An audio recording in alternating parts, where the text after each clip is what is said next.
اچھا جی، دیکھیں بسم اللہ الرحمن الرحیم، کتاب الایمان۔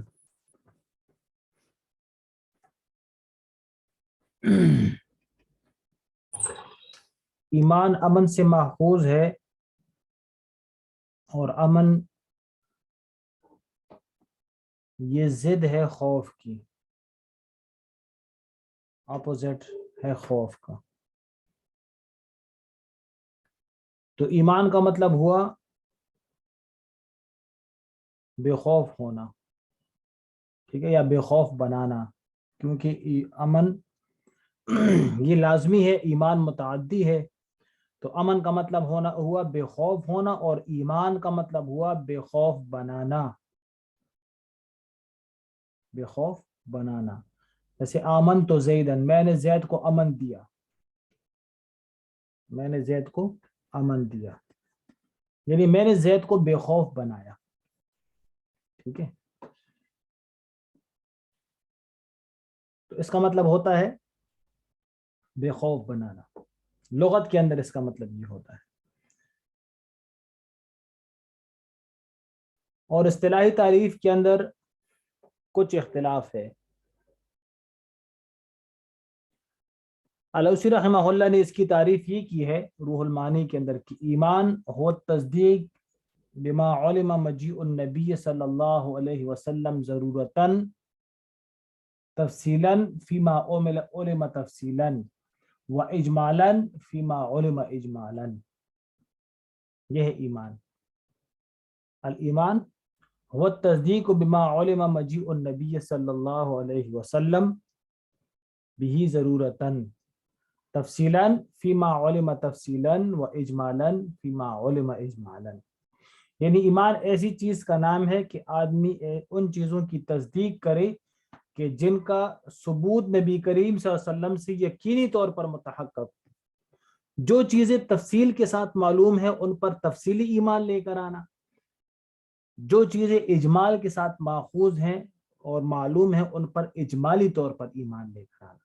جیسے کہ بالفرض نماز ہے، نماز کی رکعتیں تفصیلی طور پر معلوم ہے، صبح 4 رکعتیں ہیں، ظہر کو 10 ہیں، پھر جو ہے تو عصر کو 4 رکعتیں ہیں، مغرب کو 5 رکعت ہیں، یہ ساری چیزیں تفصیل کے ساتھ معلوم ہیں، تو اب ان پر تفصیلی ایمان لے کر آنا۔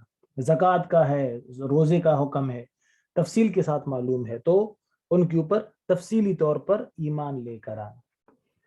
اور عذاب قبر وہ اجمالی طور پر معلوم ہے، ٹھیک ہے، کہ بھائی عذاب قبر ہوگا اور انعامات بھی ہوں گے اجمالی طور پر، تو ان کے اوپر اجمالی ایمان لے کر آنا کہ بس ٹھیک ہے بھائی عذاب قبر بھی ہوگا اور اس میں انعامات بھی ہوں گے، ٹھیک ہے۔ اچھا، تو یہ ہو گیا اجمال اور تفصیل۔ اور تصدیق سے مراد انقیاد باطنی ہے، صرف زبانی تصدیق نہیں ہے۔ تصدیق بما علم مجیء النبی صلی اللہ علیہ وسلم، ان چیزوں کی تصدیق کرنا کہ جن کے ساتھ نبی صلی اللہ علیہ وسلم کی آمد معلوم ہے۔ تصدیق کا مطلب ہے دل سے اس کو تسلیم کر لینا، صرف زبان سے تسلیم کرنے میں یہ ایمان نہیں ہے، صرف زبان سے تسلیم کر لینا ہے اس کو ایمان نہیں کہتے، بلکہ ایمان کا جو محل ہے وہ دل ہے، ٹھیک ہے، سمجھا گئی بات؟ اس لیے منافقین تو زبان سے اقرار کرتے تھے نا، لیکن دل سے وہ انکار کرتے تھے، دل سے نہیں مانتے تھے، تو ان کا ایمان معتبر نہ ہوا، ان کا ایمان معتبر نہ ہوا۔ اس لیے تو ایمان کسے کہتے ہیں؟ دل سے تصدیق کرنا، یعنی کہ انقیاد باطنی۔ انقیاد باطنی کا کیا مطلب ہوا؟ کہ دل سے اس چیز کو تسلیم کرنا، دل سے اللہ کے رسول کی تعلیمات کو تسلیم کرنا، یہ ہے ایمان، ٹھیک ہے۔ اور اس تعریف کے اندر ایک ضرورتاً کی قید بھی ہے، ٹھیک ہے۔ الایمان ہو تصدیق بما علم مجیء النبی صلی اللہ علیہ وسلم بھی ضرورتاً، ضرورتاً سے مراد یہ ہے کہ ہر ایسی چیز جو ہر خاص اور عام کو معلوم ہے، اس کو ضروریات الدین بھی کہتے ہیں، اس کو ضروریات الدین بھی کہتے ہیں، ان کے اوپر ایمان لے کر آنا، ٹھیک ہے۔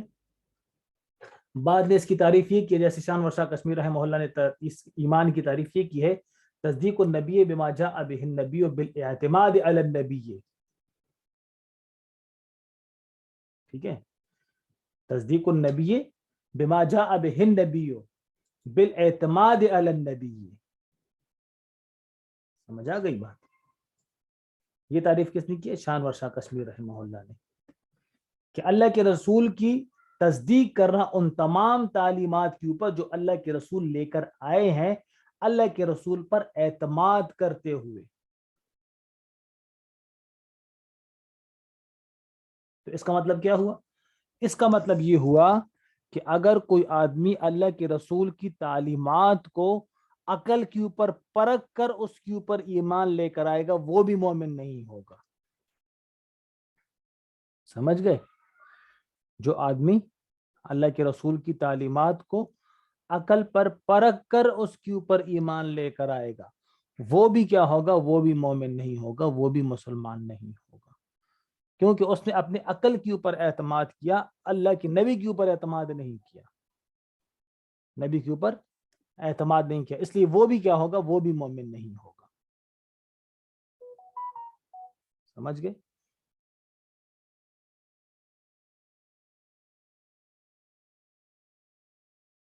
اچھا، کیونکہ وہاں پر اعتماد نہیں ہوتا، اللہ کے رسول کے اوپر اعتماد نہیں ہے، اس لیے وہ بھی معتبر نہیں ہے۔ شاہ عبد العزیز رحمہ اللہ نے یہ تعریف کی ہے کہ کتاب اللہ کا ظاہراً و باطناً اقرار کرنا اور اس کے معنی کو قرآن اور حدیث کے موافق استعمال کرنا، یہ ایمان ہے۔ ایمان کسے کہتے ہیں؟ کتاب اللہ کا ظاہراً و باطناً اقرار کرنا۔ ظاہراً و باطناً کا مطلب کیا؟ کہ ظاہراً یعنی اس کے اوپر عمل کرنا، زکوٰۃ ہے تو زکوٰۃ ادا کرنا، ٹھیک ہے، نماز ہے تو نماز ادا کرنا۔ باطناً کا مطلب دل سے اقرار کرنا کہ اللہ کا حکم ہے، اور اس کے معنی کو قرآن اور حدیث کے موافق استعمال کرنا، یہ ایمان ہے، ٹھیک ہے۔ تو یہ کیا ہے؟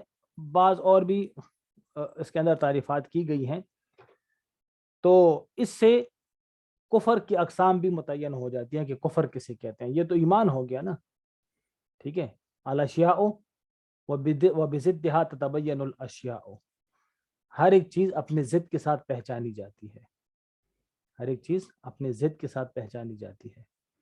تو ایمان کا مقابل کیا ہے؟ کفر ہے، ٹھیک ہے۔ تو ایمان جب تصدیق ہو گیا تو کفر کیا ہو گیا؟ کفر تکذیب ہو گیا۔ کفر کیا بنا؟ تکذیب بنا۔ تکذیب النبی بما جاء به النبی، اس چیز کی نبی کی تکذیب کرنا اس چیز کے اندر جو نبی لے کر آیا،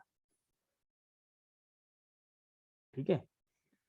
تو ایمان کسے کہتے ہیں؟ نبی کی تصدیق کرنا، اور کفر کسے کہتے ہیں؟ نبی کی تکذیب کرنا، ٹھیک ہے۔ کفر کا لغوی معنی کیا ہے؟ کفر کا لغوی معنی ہوتا ہے چھپانا، اور کفر کافر کو بھی کافر اس لیے کہتے ہیں کیونکہ یہ حق کو چھپاتا ہے، حق کو ظاہر نہیں کرتا، ٹھیک ہے۔ جیسے ایک تعریف ہے نا، الذین کیا ہے، الذین ستروا الحق عنادا، جنہوں نے عناد کی وجہ سے حق کو چھپایا، ٹھیک ہے۔ الذین ستروا الحق عنادا، جنہوں نے عناد کی وجہ سے حق کو چھپا دیا۔ تو کفر کسے کہتے ہیں؟ اللہ کے نبی کی تکذیب کرنا، یہ کفر ہے۔ پھر اس کی چند اقسام علماء نے بیان کی ہیں، ایک ہے کفر انکار، ایک ہے کفر جحود، اور ایک ہے کفر عناد، اور ایک ہے کفر نفاق۔ کفر عناد کہ جو آدمی دل اور زبان کے ساتھ شدت کے ساتھ انکار کرتا ہے، اس کو کفر انکار کہتے ہیں، ٹھیک ہے۔ کفر انکار کسے کہتے ہیں؟ کہ جو آدمی دل اور زبان کے ساتھ اسلام کا انکار کرے شدت کے ساتھ، جیسے عام کافر۔ کفر جحود یہ ہے، کفر جحود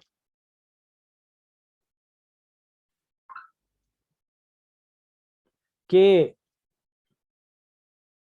دل سے تو وہ جانتا ہے کہ اسلام حق ہے، لیکن زبان سے انکار کرتا ہے, زبان سے اس کا اقرار نہیں کرتا.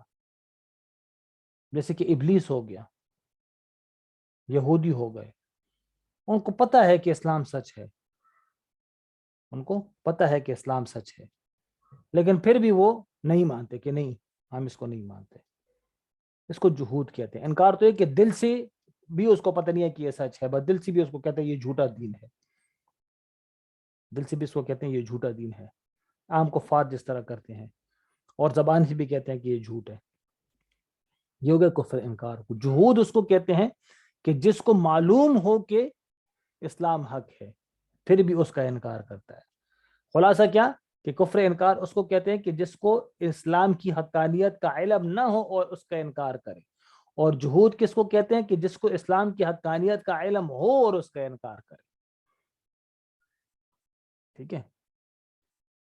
اور اناد کا بھی یہی مطلب ہے تقریباً. ٹھیک ہے. اناد کیسے کہتے ہیں کہ اسلام کو سچا جانتا بھی ہے, مانتا بھی ہے, ٹھیک ہے, لیکن پھر بھی ادیان باطلہ سے بیزاری کا اعلان نہیں کرتا. جیسے کہ کفر ابو طالب ہو گیا.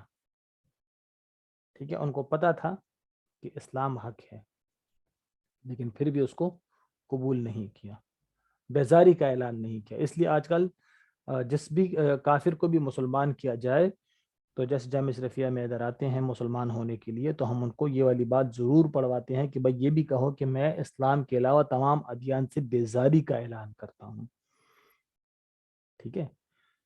تو کفر انکار جو اسلام کو دل سے سچا سمجھتا ہو, زبان سے بھی اقرار کرتا ہو, لیکن ادیان باطلہ سے بیزاری کا اعلان نہیں کرتا. ٹھیک ہے. اچھا, اور کفر نفاق کیا ہے کہ جو زبان سے اقرار کرتا ہے کہ میں مسلمان ہوں, جیسے عبداللہ ابن ابی ابن سلول اور اس کی جو بھی پارٹی تھی منافقین, زبان سے اقرار کرتے ہیں لیکن دل سے جو ہے تو وہ اقرار نہیں کرتے, دل سے اس کو اسلام کی تکذیب کرتے ہیں. اس کو کفر نفاق کہا جاتا ہے. ٹھیک ہے. جیسے سارے کیا ہو گئے, منافقین ہو گئے, یا جو ہے تو زندیق, آغاخانی, قادیانی, پرویزی, شیعہ, یہ سارے اسی کے اندر آتے ہیں. ٹھیک ہے. اچھا جی, تو یہ اسلام اور کفر کے اندر کچھ تھوڑا سا اس کی تعریف وغیرہ تھی. آگے کیا ہے, ایمان کی حقیقت کیا ہے, اور ایمان کے اندر مشہور مذاہب کی ایمان جو ہے تو وہ عمل کا نام ہے, یا ایمان جو ہے وہ صرف اقرار کو کہتے ہیں. تو اس کے اندر کافی تفصیل ہے, وہ انشاءاللہ کل پڑھیں گے. ٹھیک ہے. میں آج ہی پہنچا ہوں ابھی, تو بس آج اسی کے اوپر اکتفا کرتے ہیں, باقی انشاءاللہ پھر کل پڑھیں گے. ٹھیک ہے. چلیں, السلام علیکم و رحمۃ اللہ.